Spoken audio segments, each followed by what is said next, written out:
প্রিয় দর্শক, যেমনটা আপনারা দেখছিলেন, আজকে শহীদ মিনারে এখানে জড়ো হয়েছে বাংলাদেশের সারা বাংলাদেশের মেডিকেল কলেজের শিক্ষার্থীরা। তারা 5 দফা দাবি নিয়ে তারা এখানে জড়ো হয়েছে এবং এই দাবিগুলোর জন্য তারা একটি স্মারকলিপি প্রদানের জন্য তারা কিন্তু সচিবালয় অভিমুখে যাত্রা করবে। তাদের দাবিগুলো আপনাদেরকে জানানোর চেষ্টা করব, তাদের বক্তব্যগুলো আপনাদেরকে জানানোর চেষ্টা করব। আমরা একটু অনুসরণ করতে হবে, তাই না? এটা যদি আপনি রেকর্ড দিতে হবে না। এই জন্য আমরা চাই যার যেখানে কর্ম পরিধি ওই পেরিমিটারের মধ্যে সে থাকুক। সহজ কথা, জটিল কিছু না। তারা এটাকে জটিল করতেছে যে আমরা 5 বছর পরে, আপনাকে 5 বছর তখন পড়তে পারে নাই, মেডিকেল স্টেজ হিসেবে আপনি 2 বছর পরে যথেষ্ট। তারপর মনে করে তারা এরপরে আবার উচ্চশিক্ষা নেবে। কি উচ্চশিক্ষা নেবে? তারা এমবিবিএস ডাক্তার হতে চায়। তা আপনি মনে করেন যে একটা লাউ গাছ যদি 10 বছর ধরে থাকে, সে কি সেগুন গাছ হতে পারে কোনোদিন? সম্ভব? কথা বলছিলাম একজন মেডিকেল কলেজের শিক্ষকের সাথে, যিনি আমাদেরকে জানালেন তাদের আজকের এই দাবির পিছনের কারণ কি। আজকে সারা বাংলাদেশ থেকে বিভিন্ন মেডিকেল কলেজের প্রতিনিধিবৃন্দ একত্রিত হয়েছি।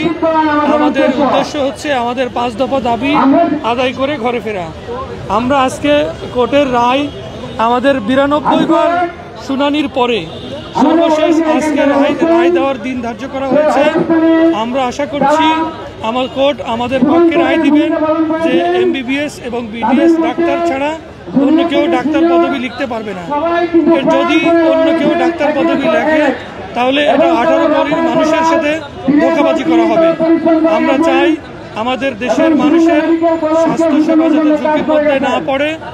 আমার সামান্য জ্ঞান নিয়ে এসএসসি পাশ করে 2.5 জিপিএ নিয়ে যদি তারা ডাক্তার হতে চায় তাহলে এটা মানুষের সাথে প্রতারণা ছাড়া আর কিছুই না। কারণ আমরা তাদের বিরোধিতা করছি না। তারা যদি ডাক্তার হতে চায়, ডাক্তার লিখতে চায়, তাহলে আমরা আশা করি যে তারা আমাদের এই সিস্টেমের মধ্যে আসুক। ইন্টার পাস করে, এইচএসসি পাস করে তারা হচ্ছে এমবিবিএস এ ঢুকে 5 বছর পড়ালেখা করে তারা ডাক্তার লেখুক, তাতে আমাদের কোনো আপত্তি নাই। কিন্তু তারা এগুলো না করে ম্যাথস ট্রেনিং করে মেডিকেল অ্যাসিস্ট্যান্ট হিসেবে তারা ঢুকে, তারা জেনে শুনেই ঢুকেছে যে তারা অ্যাসিস্ট হিসেবে কাজ করবে। কিন্তু তারা পড়ালেখা শেষ করে এখন তারা ডাক্তার লেখার জন্য দাবি করছে।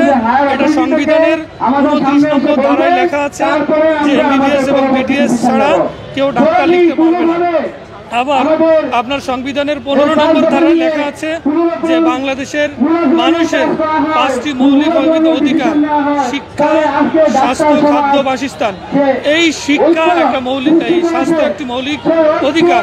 এই মৌলিক অধিকারকে নষ্ট করে আজকে বাংলাদেশের স্বাস্থ্য ব্যবস্থাকে ধ্বংস করে আমাদের বিভিন্ন প্রকার রোগীকে আজকে বিদেশমুখী করছে, আমাদের স্বাস্থ্য ব্যবস্থাকে নষ্ট করে দিচ্ছে। আমরা মনে করছি যে এখানে একটি কুচক্রী মহল জড়িত। আমরা তাদেরকে সাবধান করে দিতে চাই, তারা তাদের পথ থেকে ফিরে সঠিক আমরা আমাদের রায়, ন্যায়ের পক্ষে রায় আসুক, এটা কামনা করছি। প্রিয় দর্শক, যেমনটা আপনারা শুনছিলেন, আমরা দেখছি মিছিল এখানে এসেছে। মিছিলটি আমরা আপনাদেরকে জানানোর চেষ্টা করব। মিছিলটি এসেছে বসুন্ধরা আদ্দিন মেডিকেল কলেজ থেকে এবং তারা কিন্তু এখানে সেই একই যে 5 দফা দাবি, সেই দাবি নিয়ে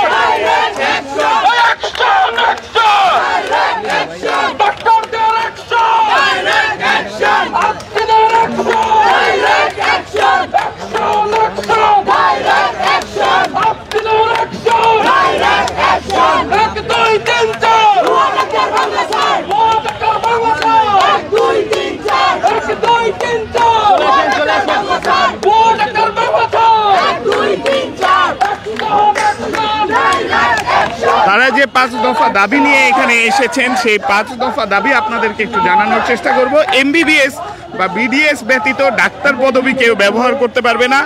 আন্তর্জাতিক নিয়ম অনুযায়ী ওটিসি ড্রাগ লিস্ট আপডেট করতে হবে। স্বাস্থ্য খাতে শূন্য পদ পূরণ করতে হবে। এই জন্য 10,000 ডাক্তার নিয়োগ তারা চায়।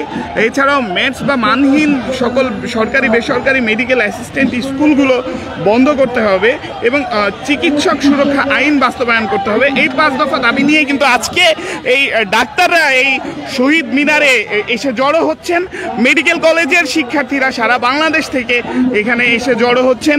আমরা কয়েকজন মেডিকেল কলেজের শিক্ষার্থীর সাথে একটু কথা বলে জানার চেষ্টা করব আজকে তাদের এখানে আসার পিছনের যে কারণ সেটি জানার চেষ্টা করব। প্রিয় দর্শক, আমরা এখানে দেখছি বেশ কয়েকজন শিক্ষার্থী এখানে রয়েছে। আমরা ইব্রাহিম মেডিকেল কলেজের কয়েকজন শিক্ষার্থীর সাথে একটু কথা বলবো। আপু, সরাসরি কথা বলতাম, আজকে যে কারণে আপনারা এখানে এসে দাঁড়িয়েছেন সেই কারণগুলো আসলে কতটুকু যৌক্তিক আপনার কাছে মনে হয়? যে 5টি দাবি আপনাদের আছে। আমাদের দাবি হচ্ছে কোনো ভুয়া ডাক্তার এই বাংলায় থাকবে না। আমরা যেখানে 6 বছর এমবিবিএস পড়েও আমরা শুধুমাত্র এমবিবিএস হিসেবে সার্টিফাইড হয়েছে, 6 মাসে ওরা কোর্স করে কিভাবে এমবিবিএস ডাক্তার হিসেবে ট্রিটমেন্ট দিচ্ছে। বাংলাদেশ স্বাস্থ্য খাতকে তারা এতটা পিছিয়ে রেখেছে, সেই দাবিগুলো আমরা জানাতে চাই। যদি ডাক্তার হয় সে যোগ্যতা সম্পন্ন ডাক্তার হবে, সে স্কিলফুল ডাক্তার হবে, কোনো ভুয়া ডাক্তার যাতে এই বাংলায় না থাকে, সেটাই আমাদের দাবি।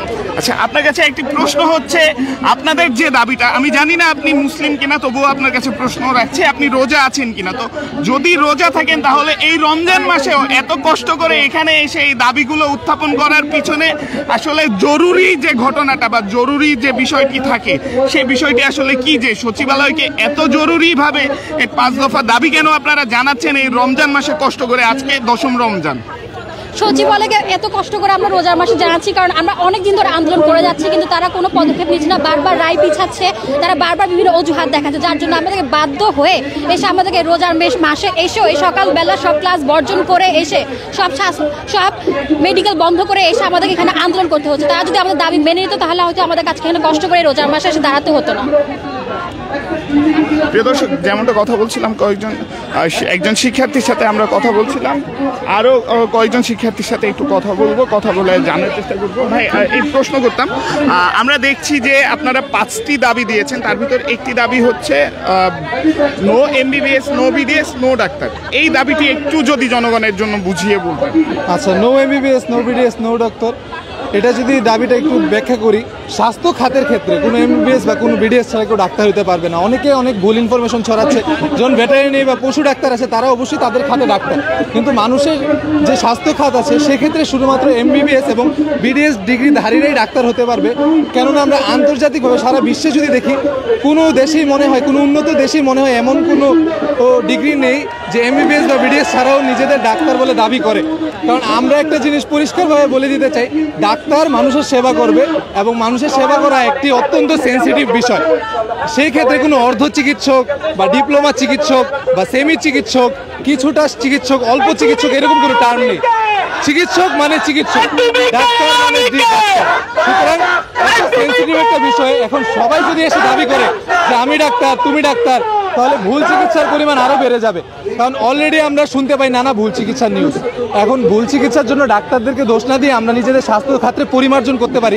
সেই জায়গায় যদি আমরা সেই ব্যাপারটা না সংশোধন করে আরও অন্যদেরকে সুযোগ করে দিই যে কেউ ডাক্তার হওয়ার সুযোগ পাবে, তাহলে ভুল চিকিৎসার পরিমাণ আরও বেড়ে যাবে এবং আমাদের দেশের স্বাস্থ্য খাত আরও ঝুঁকির সম্মুখীন হবে।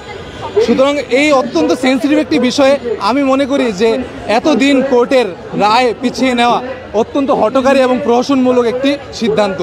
এর পিছনে বড় রকমের আন্তর্জাতিক এবং পার্শ্ববর্তী দেশের চক্রান্ত কাজ করছে, যা আমাদের দেশের স্বাস্থ্য খাতকে আরও পিছিয়ে নেওয়ার জন্য উঠে পড়ে লেগেছে। যেহেতু পার্শ্ববর্তী দেশের কথা বললেন, একটি সম্পূরক কোশ্চেন করি। আমরা যখনই দেখি উন্নত চিকিৎসার কথায় আসে, তখনই আমরা দেখি যে বাংলাদেশের মানুষজন ইন্ডিয়ার দিকে, ইন্ডিয়ামুখী হয়। আমরা দেখি যারা রাজনৈতিক নেতা আছে তারাও ইন্ডিয়া যায় উন্নত চিকিৎসা নেওয়ার জন্য। আমার আপনার কাছে প্রশ্ন, এইখানে আসলে বিষয়টি কি? বাংলাদেশের মেডিকেল খাত কি আসলে সেইভাবে উন্নত না, নাকি ডাক্তারদের কোনো ব্যর্থতা আমরা লক্ষ্য করতে পারি? আচ্ছা, আমি যদি বলি আমাদের দেশে যে এমবিবিএস এবং বিডিএস ডিগ্রি রয়েছে তা অবশ্যই আন্তর্জাতিক মানের, এবং একজন ডাক্তার হওয়ার জন্য কী পরিমাণ কষ্ট করতে হয়, পরিশ্রম করতে হয়, একজন নন মেডিকেলিয়ান হলে আসলেই বোঝাটা কষ্টকর। এখন আমরা যদি বলি আমাদের দেশের স্বাস্থ্য খাতের যে সমস্যা, এটা সম্পূর্ণরূপে আমলাতান্ত্রিক সমস্যা, ডাক্তারদের যোগ্যতা সম্পন্ন কোনো সমস্যা না। এখন আপনি যদি সরকারি হাসপাতালগুলোতে দেখবেন যে লাইনে লাইনে দালাল দাঁড়ানো, ওষুধ কোম্পানির দালাল, ওয়ার্ডের দালাল, প্রত্যেকটি ক্ষেত্রে দালাল দাঁড়ানো, এবং রুগী এবং ডাক্তারের যে পারস্পরিক সম্পর্ক আছে তা নষ্ট বা অবনত করার পেছনে এই সিস্টেমটাও অনেক অংশে দায়ী। আমরা শুধুমাত্র একটি 5 দফার মাধ্যমে আমাদের দাবি উত্থাপন করছি না, আমাদের দেশের স্বাস্থ্য খাত সংস্কারের জন্য আমাদের এই 5 দফা দাবি উত্থাপন করেছি। হ্যাঁ, আপনাদের কলেজ হচ্ছে কোথায়? Ibrahim medical college, location Shahbag, burden. কথা বলছিলাম ইব্রাহিম মেডিকেল কলেজের দুইজন শিক্ষার্থীর সাথে, যারা আমাদেরকে জানালেন আজকের যে 5 দফা দাবি, সেই 5 দফা দাবির পিছনের কারণ তারা এই শাহবাগে 11টায় জড়ো হয়েছেন এবং তাদের স্মারকলিপি প্রদানের জন্য তারা স্বাস্থ্য মন্ত্রণালয় অভিমুখে যাত্রা করবেন এই কেন্দ্রীয় শহীদ মিনার থেকে। প্রিয় দর্শক, এতক্ষণ দ্য ডেইলি ক্যাম্পাসের সরাসরি সম্প্রচারে যুক্ত থাকার জন্য আপনাদেরকে ধন্যবাদ। পরবর্তীতে আরও কোনো তথ্য কিংবা সংবাদ নিয়ে আপনাদের সামনে হাজির হব। ততক্ষণ পর্যন্ত প্রিয় দর্শক, দ্য ডেইলি ক্যাম্পাসের সাথেই থাকুন।